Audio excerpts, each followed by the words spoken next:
অনেক সময় এমন হয়, হঠাৎ বিপদের সম্মুখীন হই আমরা, রেডি হয়ে বের হয়েছে অফিসে, হঠাৎ অ্যাক্সিডেন্টে পড়ে যাই, হঠাৎ পেটের ব্যথায় অজ্ঞান, এরকম হয় না? আপনাদের হয় না?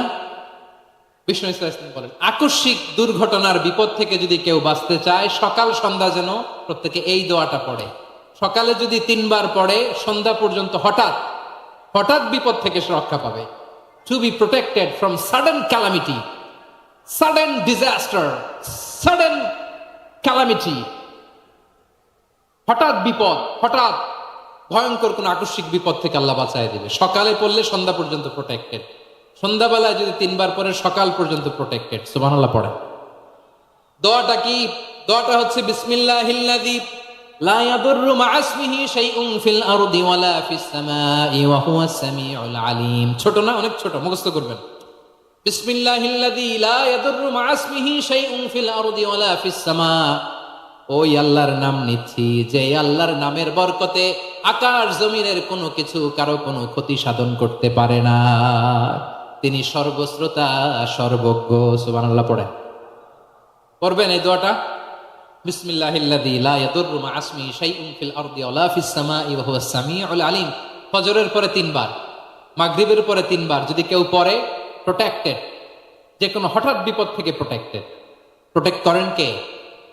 ওই আল্লাহর নাম নিচ্ছি, যে আল্লাহর নামের ওসিলায় আকার কোনো কিছু কোনো ক্ষতি করতে পারে না। সুবহানাল্লাহ পড়েন। বিশ্বনবী চরম বিপদে পড়লে 2টা দোয়া পড়তেন। প্রথম হলো এটা, লা ইলাহা ইল্লা আনতা সুবহানাকা ইন্নী কুনতু মিনাল জালিমিন। এই দোয়াটা আমরা বেশি বেশি পড়বো প্রিয় ভাই। রাজি আছেন? সবাই আওয়াজ করে পড়ুন ইনশাআল্লাহ। আমার প্রিয় ভাইয়েরা, বিপদে পড়লে বিশ্বনবী আরো একটা দোয়া পড়তেন, লা ইলাহা ইল্লাল্লাহুল আযীমুল হালিম, লা ইলাহা ইল্লাল্লাহু রাব্বুল আরশিল আযীম, লা ইলাহা ইল্লাল্লাহু রাব্বুস সামাওয়াতি ওয়াল আরদি ওয়া রাব্বুল আরশিল কারীম। এই যে বললাম, রেকর্ড হয়ে গেছে। এখন তো আর ইনস্ট্যান্ট মুখস্থ না হলো, পরে মুখস্থ করে নেবেন। আল্লাহ ছাড়া কোনো উপাস্য নাই, তিনি সুমহান, মহা সহিষ্ণু। আল্লাহ ছাড়া কোনো উপাস্য নাই, তিনি সুমহান, আরশের অধিপতি। আল্লাহ ছাড়া কোনো উপাস্য নাই, তিনি আকাশের মালিক, জমিনের মালিক, তিনি সুবিশাল আরশের অধিপতি। সুবহানাল্লাহ পড়েন। এই দোয়াটা কেউ যদি পড়ে যদি এর ওসিলা করে দোয়া করে, তাকে বিপদ থেকে মুক্তি দেয় কে? মনে থাকবে আপনাদের? তাহলে বিপদের প্রথম ধাক্কায় কি যেন পড়তে হয়? ইন্না লিল্লাহ। তারপরে কি বলে আল্লাহর কাছে নিজেকে সঁপে দিতে হয়? দেয়ালে পিঠ থেকে গেলে লা ইলাহা ইল্লা আনতা সুবহানাকা ইন্নী কুনতু মিনাজ জালিমিন। 2 নম্বর হচ্ছে লা ইলাহা ইল্লাল্লাহুল আযীমুল হালিম, লা ইলাহা ইল্লাল্লাহু রাব্বুল আরশিল আযীম, লা ইলাহা ইল্লাল্লাহু রাব্বুস সামাওয়াতি ওয়াল আরদি ওয়া রাব্বুল আরশিল কারীম। মনে থাকবে? ইনশাআল্লাহ বলেন সবাই, আওয়াজ করে সবাই ইনশাআল্লাহ। অন্যায় করেছি আল্লাহ বুঝতে পারি নাই, শয়তানের ওয়াসওয়াসায় পড়ে, বন্ধুর পাল্লায় পড়ে, নফসের খায়েশ মিটাতে যে আল্লাহ করে ফেলেছি। তুমি গুনাহ না মাফ না করলে আমাদের গুনাহ মাফ করার দ্বিতীয় কেউ নাই। ঠিক কিনা বলেন? এভাবে অনুতপ্ত হয়ে যদি আল্লাহর কাছে দোয়া করেন, দেয়ালে পিঠ থেকে গেছে, কোন রাস্তা নাই বের হওয়ার, ওই মুহূর্তেও আপনাকে বিপদ থেকে উদ্ধার করবে কে? আচ্ছা, এবার আমাদের জীবনে দুশ্চিন্তা আছে না নাই বলেন? Tension, hyper tension, anxiety, depression, চিন্তা, টেনশন নাই এরকম কে কে আছে দেখি? হাত তোলেন। ওই যে হাত তুলছে আল্লাহর ওলি, ওই যে টেনশন নাই তোমার, মাশাআল্লাহ। ও না বুঝে তুলছে, জোকের চোটে, জোশের খেলায় ধাক্কায় তুলে ফেলছে। সবার জীবনে টেনশন আছে না নাই? এই দুশ্চিন্তা, পেরেশানি, মারাত্মক পেরেশানি থেকে মুক্তি পাওয়ার জন্য বিষ্ণু ইসলাম 2টো দোয়া পড়তেন। কয়টা? অনেকগুলো পড়তেন। স্পেশাল 2টো দোয়া আজকে আপনাদের শিখায় যাব, শুনবেন প্রিয় ভাইয়েরা।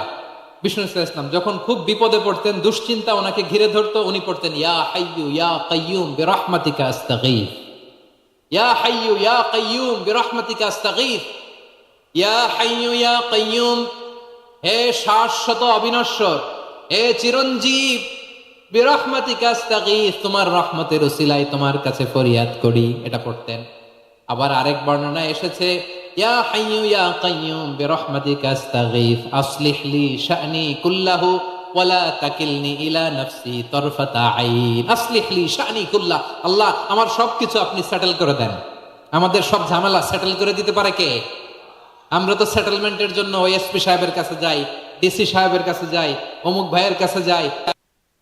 এই দোয়া পড়লে আরশের উপর থেকে আপনার ম্যাটার সেটেল করে দিবে কে? তাহলে পড়বেন ইয়া হাইয়ু, এ চিরঞ্জীব। হাইয়ু মানে চিরঞ্জীব, যিনি চিরকাল বেঁচে থাকবেন, মরবেন না। আল্লাহ মরবেন? তার কোনো লয় আছে, ক্ষয় আছে? সূরা আর-রহমানে আল্লাহ বললেন কুল্লু মান আলাইহা ফানি ওয়া ইয়াবকা ওয়াজহু রাব্বিকা যুল জালালি ওয়াল ইকরাম ফাবিআইয়ি আলাই রাব্বিকুমা তুকাযিবান। জমিনে যা আছে সব ফান, ভ্যানিশ হয়ে যাবে, নিশ্চিহ্ন হয়ে যাবে, শেষ হয়ে যাবে, সব বিলুপ্ত হয়ে যাবে, একজন ছাড়া। জোরে বলেন তিনি কে? ইয়া হাইয়ু। আমার সাথে আওয়াজ করে পড়েন ইয়া হাইয়ু, ইয়া কাইয়ুম, ইয়া হাইয়ু, ইয়া কাইয়ুম বিরহমাতিকা আস্তাগীথ আসলিহ লি শা'নি কুল্লাহ ওয়ালা তাকিলনি ইলা নাফসি তরফাতা আইন। এভাবে দোয়া করলে আপনাকে বিপদ মুক্ত করবে কে? এই দোয়াটা কেন পছন্দ আল্লাহর কাছে? কারণ এখানে আল্লাহর দুইটা সুন্দর নাম আছে, গুণবাচক নাম, আল হাই, আল কাইয়ুম। এই দুটো নাম আছে এখানে। আবার এই দুইটা আয়াতুল কুরসির অংশ। আয়াতুল কুরসির শুরুতে এটা আছে না নাই? হ্যাঁ, আছে না নাই? 3 নাম্বার কারণ এটা ইসমে আজম। কোন দোয়াটা ইসমে আজম? যে দোয়া ওসিলায় দোয়া করলে আল্লাহ দোয়া ফেরায় না। অনেকগুলো মত আছে, সবচেয়ে ভ্যালিড মত হচ্ছে এটা, ইয়া হাইয়ু ইয়া কাইয়ুম। এর ওসিলা দিয়ে দোয়া করলে দোয়া কবুল করে কে? 2 নম্বরে বিশ্বনবী মারাত্মক বিপদে পড়লে আরেকটা দোয়া পড়তেন, আল্লাহুম্মা ইন্নী আবদুক। আগে দোয়াটা পড়ি, শুনেন। আল্লাহুম্মা ইন্নী আবদুক ওয়া ইবনু আবদিক ওয়া ইবনু আমাতিক নাসিয়াতি বিয়াদিক মাদিন ফিয়া হুকমুক আদলুন ফিয়া কাদাউক আসআলুকা বিকুল্লি ইসমিন হুয়া লাক সাম্মাইতা বিহি নাফসাক আও আনসালতাহু ফি কিতাবিক আও আল্লামতাহু আহাদাম মিন খালকিক আও ইস্তা'সারতা বিহি ফি ইলমিল গায়বি ইনদাক আন তাজআলাল কুরআনা রাবিআ কলবি ওয়া নূরা সাদরি ওয়া জালাআ হুজনি ওয়া যাহাবা হাম্মি। সুবহানাল্লাহ পড়েন। বিষ্ণুই বলতেন আল্লাহুম্মা ইন্নী আবদুক, ও আল্লাহ আমি আপনার গোলাম, ওয়া ইবনু আবদিক গোলামের ঘরের গোলাম, ওয়া ইবনু আমাতিক বাদীর ঘরের গোলাম। মানে আল্লাহ আমি আপনার গোলাম। আমার বাবা আব্দুল্লাহ ছিল আপনার গোলাম, আমার মা আমিনা ছিল আপনার বাদী। মানে আমরা গোলাম বংশের, সব গোলাম। নিজের এর চেয়ে আর ছোট করে আল্লাহর কাছে উপস্থাপন করা যায় আমার ভাইরা? কথা কি বুঝতেছেন? নিজেকে এর চাইতে ছোট, নগণ্য আর তুচ্ছ করে আল্লাহর সাথে প্রেজেন্ট করা যায়? বিশ্বনবী বললেন, ও আল্লাহ আমি আপনার গোলাম, গোলামের ঘরের গোলাম, দাসীর ঘরের গোলাম। নাসিয়াতি বিয়াদিক, আমার মাথার চুলের ঝুঁটি আপনার হাতের মুঠোয়। আপনি ডানে টান দিলে আমি ডানে যেতে বাধ্য, আপনি বাঁয়ে টান দিলে বাঁয়ে যেতে বাধ্য। সুবহানাল্লাহ বলেন। বিশ্বনবী বললেন, আল্লাহ আমার মাথার চুলের ঝুঁটি আপনার হাতের মুঠোয়। আচ্ছা, এইভাবে কাকে ধরা হয়? যে খুব ছোট, ঠিক কিনা? নিজেকে কত ছোট করলেন বিশ্বনবী। ও আল্লাহ আমার মাথার চুলের ঝুঁটি আপনার হাতের মুঠোয়, আপনি ডানে টানলে আমি ডানে যাব, বাঁয়ে টানলে বাঁয়ে যাব। আল্লাহ আসআলুকা বিকুল্লি ইসমিন হুয়া লাক নাসিয়াতি বিয়াদিক মাদিন ফিয়া হুকমুক। আপনার নির্দেশ আমার উপর কার্যকর হবে। আমরা যে জীবনে বিপদে পড়ি, আমরা বিপদে পড়লে আমাদেরকে উদ্ধার করে কে? আল্লাহ ছাড়া আমাদের বাঁচানোর কেউ আছে? উদ্ধার করার কেউ আছে? রক্ষা করার কেউ আছে? এজন্য বিপদে পড়লে আমরা চাইবো কার কাছে? আমাদের যাই দরকার হোক আমরা ফরিয়াদ করব কার কাছে? নাকি মাজারে যেয়ে চাবেন? মাজারে যেয়ে চাবেন? অনেকে তো মাজারে যেয়ে কপাল ঘষে, আছে না নাই? মাজারে যেয়ে সন্তান চায়, আছে? এই এলাকায় নেই, এলাকার লোকদের আকীদা খালেস আমি জানি। মাজারে যেয়ে কপাল ঘষে আর সন্তান চায়। আচ্ছা, মাজারে গেলে সন্তান পাওয়া যায়? আচ্ছা, মাজারে না গেলে যদি বাচ্চা না হতো, গরু ছাগলের যে বাচ্চা হয় ওরা কোন মাজারে মানত করে বলেন? কথা কি বুঝতেছেন? এই যে প্রতি বছর গরু ছাগল ভেড়া এগুলো যে বাচ্চা দেয়, এরা কোন মাজারে যে মানত করে? এজন্য চাইতে হবে একজনের কাছে, তিনি কে? আমার প্রিয় পটুয়াখালীবাসী, মাজার জিয়ারত করা সুন্নাহ। আমরা মাজার জিয়ারত করব, আল্লাহ ওয়ালাদের কবরে যাব, আমরা সেখানে যে সালাম দিব, দোয়া করব, নিজের জন্য করব, কবরে শুয়ে থাকা মাইয়েতের জন্য করব, পুরো মুসলিম উম্মার জন্য করব। কিন্তু কবরে যিনি শুয়ে আছে ওই বাবার কাছে সন্তান চাওয়া যাবে, চাকরি চাওয়া যাবে, সফলতা চাওয়া যাবে?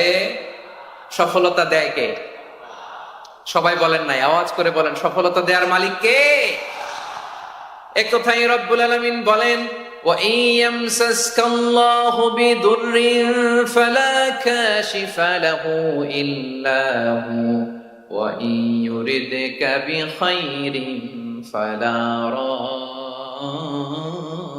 রাদ্দা লিফাদলি ইউসিবু বিহি মান ইয়াশাউ মিন ইবাদিহি ওয়া হুয়াল গফুরুর রহিম। আল্লাহু আকবার।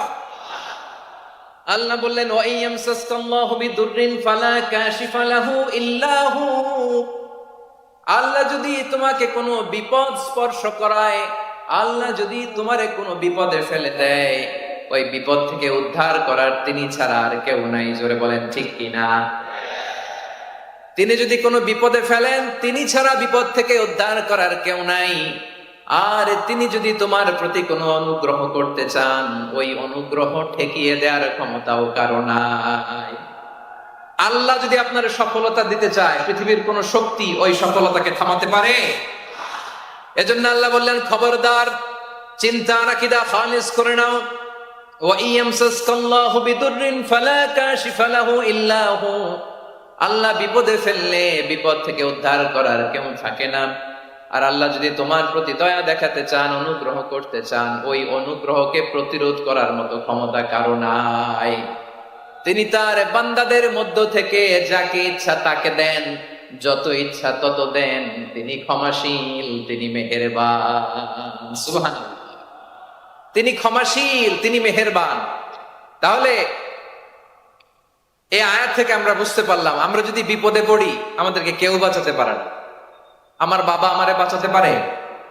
হ্যাঁ? আমার মা আমাকে বাঁচাতে পারে? আমার বন্ধু আমারে বাঁচাতে পারে? আমার দলের কর্মী আমাকে বাঁচাতে পারে? আমার পীর সাহেব আমারে বাঁচাতে পারে? আমার পটুয়াখালীর ভাইয়েরা খেয়াল রাখবেন, বাঁচাতে পারে এক মহান সত্তা, উদ্ধার করতে পারে এক মহান সত্তা। চিৎকার করে বলুন, তিনি কে? আল্লাহ বললেন, আম্মান ইউজিবুল মুফতাররা ইযা দাআহু ওয়া ইয়াকশিফুস সুআ ওয়া ইয়াজআলুকুম খুলাফাআল আরদ আইলাহুম মা'আল্লাহ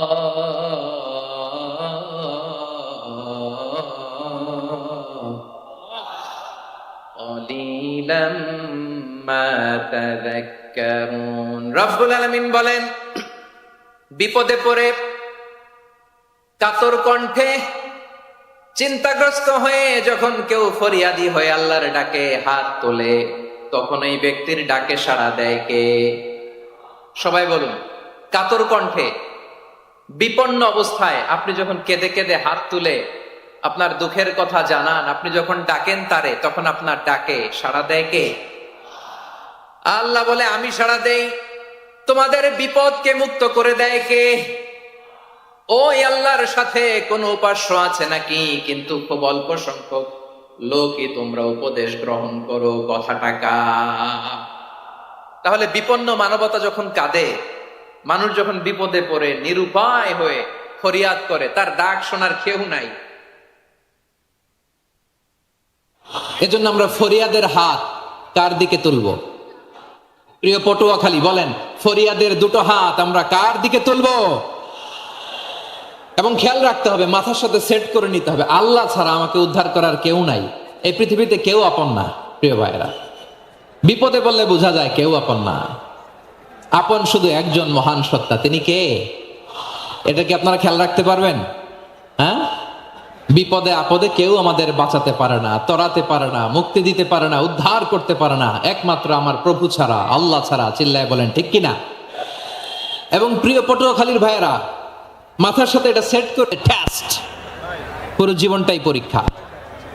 নবীদের, কাদের? নবীদের। সুম্মাল আমসাল ফাল আমসাল।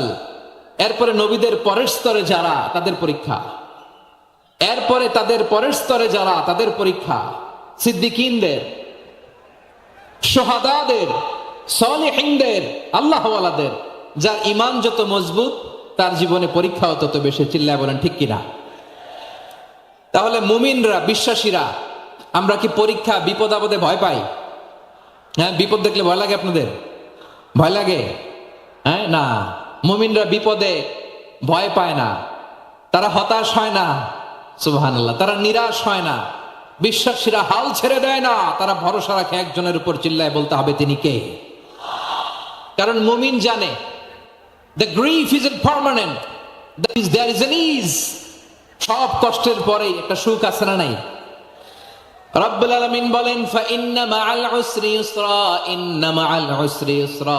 ভয় পেও না, চিন্তা করো না, কষ্টের সাথেই আমি রেখে দিয়েছি স্বস্তি। সুবহানাল্লাহ বলেন। মুমিন জীবনে বিপদ যত বেশি, কষ্ট যত বেশি, তার সামনে সফলতা তার চেয়েও বেশি। ঠিক কিনা বলেন? কারণ বিশ্বাসীরা জানে রাত্রি যত গভীর হয়, সুবহে সাদিকের সময় তত আগাতে থাকে। গর্ভবতী নারীর পেটের ব্যথা যত বাড়তে থাকে, ঘরে নতুন মেহমান আগমনের সময় ঘনাতে থাকে। মুমিনদের উপর বিপদ, অত্যাচার, আপদ, পরীক্ষা যত বাড়তে থাকে, কালেমার পতাকা উড্ডয়নের সময় কাছে আসতে থাকে। বিশ্বাসীদের এগুলো হিসাব মেলানো অনেক আগে। মুমিনরা নিরাশ হয় না, হতাশ হয় কাফিররা। মুমিনরা কখনো হাল ছেড়ে দেয় না, মুমিনরা ভরসা রাখে একজনের উপর, তিনি কে? পরীক্ষা থাকবে, এই বিপদ থেকে আমাদেরকে উদ্ধার করবেন একজন, তিনি কে? আমরা শুধু আল্লাহর উপরই ভরসা রাখবো। রাজি আছেন তো? চাইবো একজন সত্তার কাছে। আওয়াজ করে বলুন তিনি কে? একজন সত্তার কাছে চাইবে। বিশ্বনবী ওনার চাচাতো ভাই আব্দুল্লাহ ইবনে আব্বাস রাদিয়াল্লাহু তাআলা আনহুকে বললেন, ইয়া আব্দুল্লাহ ইবনুল আব্বাস, হে আব্দুল্লাহ ইবনে আব্বাস, ইযা সাআলতা ফাসআলিল্লাহ, যখন চাইবে আল্লাহর কাছে চাও। ও আব্দুল্লাহ, যখন চাইবা আল্লাহর কাছে চাও। ওয়া ইযা ইসতাআনতা ফাসতাইন বিল্লাহ, যখন সাহায্য চাইবা আল্লাহর কাছে ফরিয়াদ করো। জেনে রেখো ও আব্দুল্লাহ, ওয়া'লাম আন্নাল উম্মাতা লাউ ইজতামাআত আলা আন ইয়ানফাউকা বিশাইইন লাম ইয়ানফাউকা ইল্লা বিশাইইন ক্বাদ কাতাবাহু আল্লাহু লাক। ও আব্দুল্লাহ, জেনে রেখো, মনে রেখো, গোটা বিশ্বের সবাই মিলে যদি তোমার উপকার করতে চায়, ততটুকুই তারা করতে পারবে যতটুকু আল্লাহ তোমার নসিবে সেটা লিখে রেখেছে। ঠিক কিনা বলেন? আর যদি গোটা বিশ্বের সবাই মিলে তোমার বিরুদ্ধে কনস্পাইরেসি করে, ষড়যন্ত্র করে, গোটা বিশ্বের সবাই মিলেও যদি তোমার ক্ষতি করতে চায়, ততটুকুই শুধু পারবে যেটা আল্লাহ তোমার জন্য বরাদ্দ রেখেছে। যতটুকু আল্লাহ তাআলা তোমার জন্য বরাদ্দ রেখেছে অতটুকুই ক্ষতি করতে পারবে, আর এক চুল বেশিও করতে পারবে না, কমও করতে পারবে না। চিল্লায় বলেন ঠিক কিনা? এজন্য আমরা চাইবো কার কাছে? সবাই বলেন নাই, আওয়াজ করে বলেন কার কাছে? সব সময় আমরা আল্লাহর কাছে চাইবো, বিপদে আপদে, সুখে দুঃখে, সচ্ছল অবস্থায় অসচ্ছল অবস্থায়, পরাজয়ের সময় বিজয়ের সময়, সব সময় আমরা ভরসা রাখবো কার উপর? সবাই বলুন। একদল লোক আছে যারা বিপদে পড়লে আল্লাহরে ডাকে, আছে না নাই? পটুয়াখালীতে মাশাআল্লাহ নাই। বিপদ আসলে আল্লাহরে ডাকে, বিপদ নাই আল্লাহও নাই। বিপদে পড়লে নামাজ পড়ে, বিপদও নাই নামাজও নাই।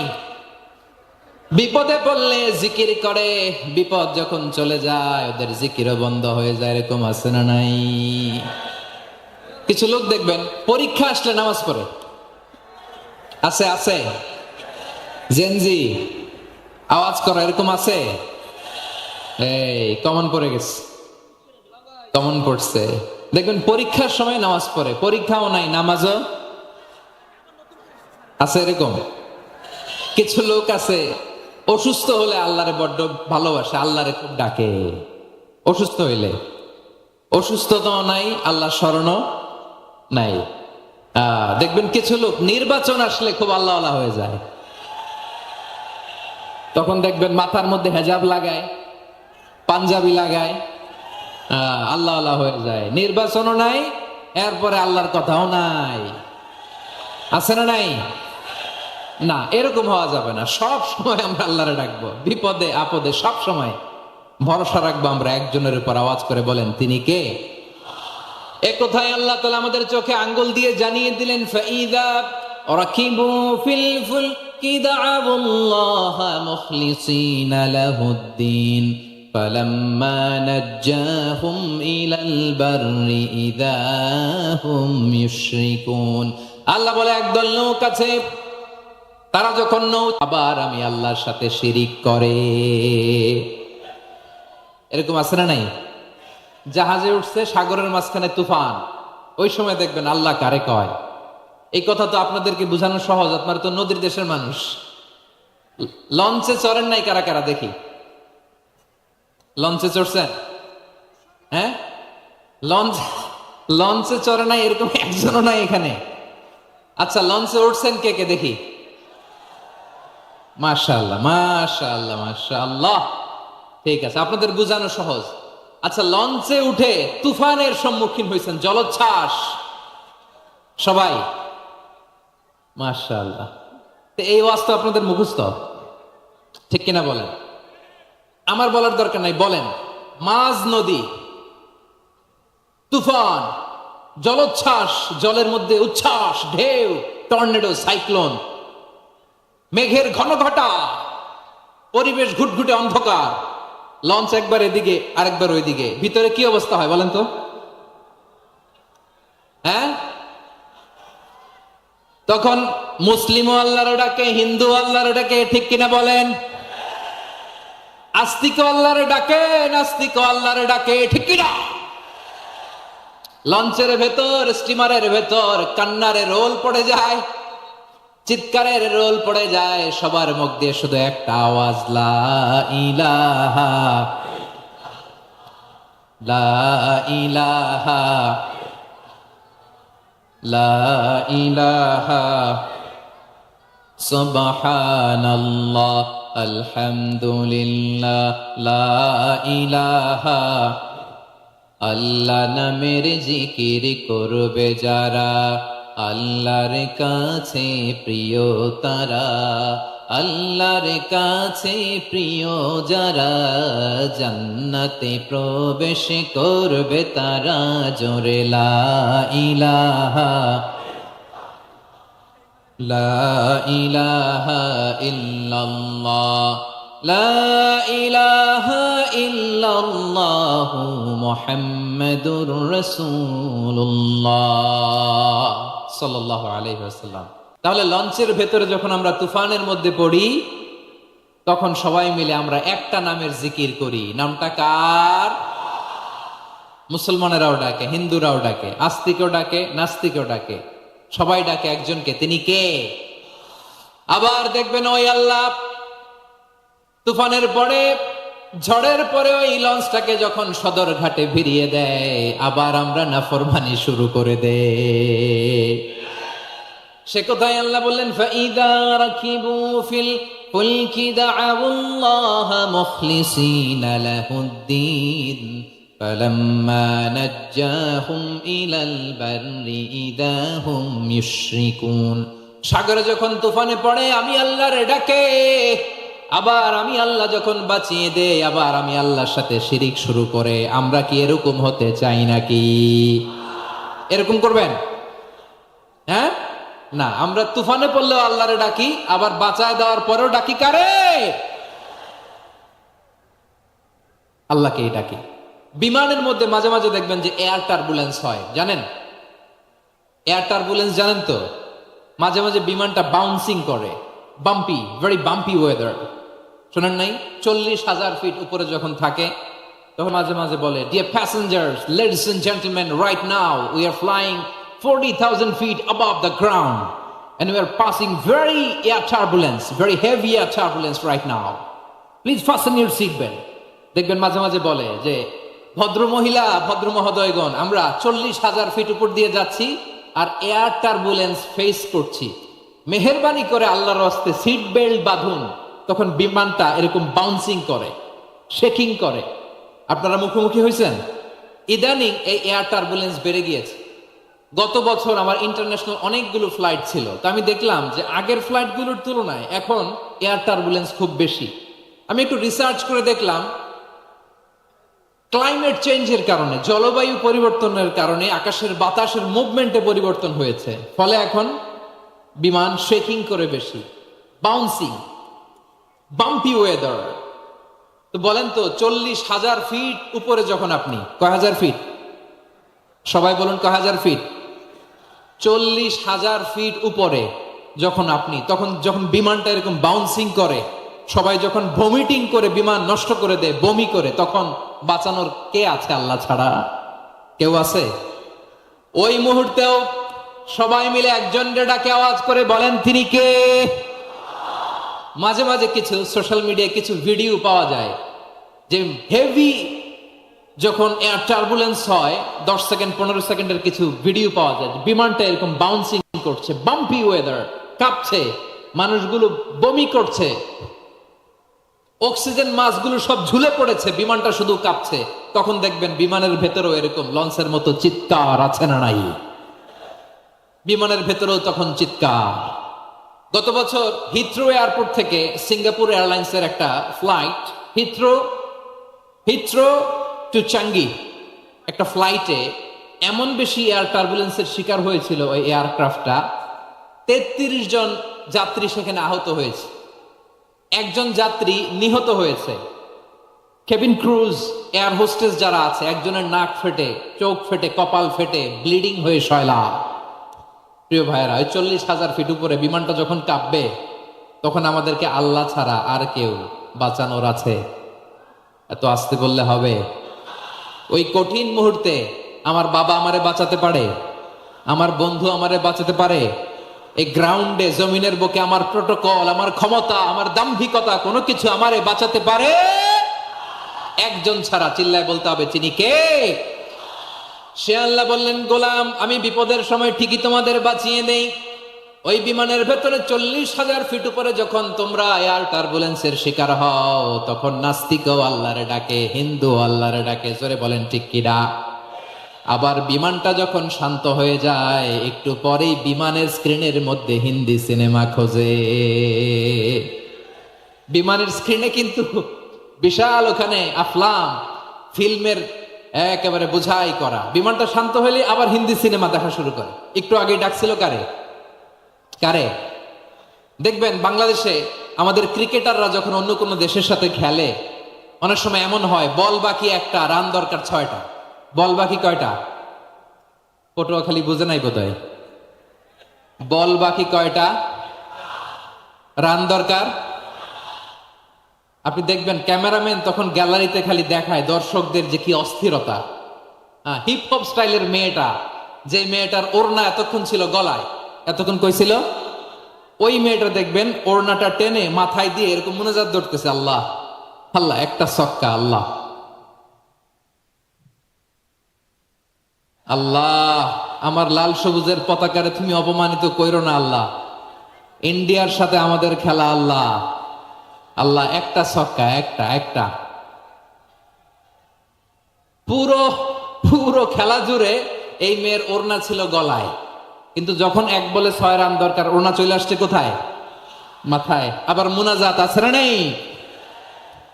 ঠিকই বাংলাদেশের দামাল ছেলে এমন এক শট মারলো, বল চলে গেল স্টেডিয়ামের বাইরে, ছক্কা, জিতে গেলাম আমরা। পুরো স্টেডিয়াম জুড়ে চিৎকার, হই হুল্লোড়, মৌজ মাস্তি। যেই মেয়েটা মাথার মধ্যে ওড়না দিয়ে এতক্ষণ সুবহানাল্লাহ সুবহানাল্লাহ বলে আল্লাহর কাছে দোয়া করেছে, ওই মেয়ে এখন আবার ওড়না ফেলে দিয়ে নাচা শুরু করে দিয়েছে। তাহলে আল্লাহর ভয়, আল্লাহর প্রতি আস্থা, বিশ্বাস, ভালোবাসা, এটা কি ক্ষণিকের জন্য? মানে আমার যখন লাগবে তখন আল্লাহরে ইউজ করবো নাকি? হ্যাঁ, বিপদে আপদে, সুখের সময় দুঃখের সময়, সচ্ছল অসচ্ছল অবস্থায় বিশ্বাসীরা ভরসা রাখে একজনের উপর। চিৎকার করে বলো পটুয়াখালী তিনি কে?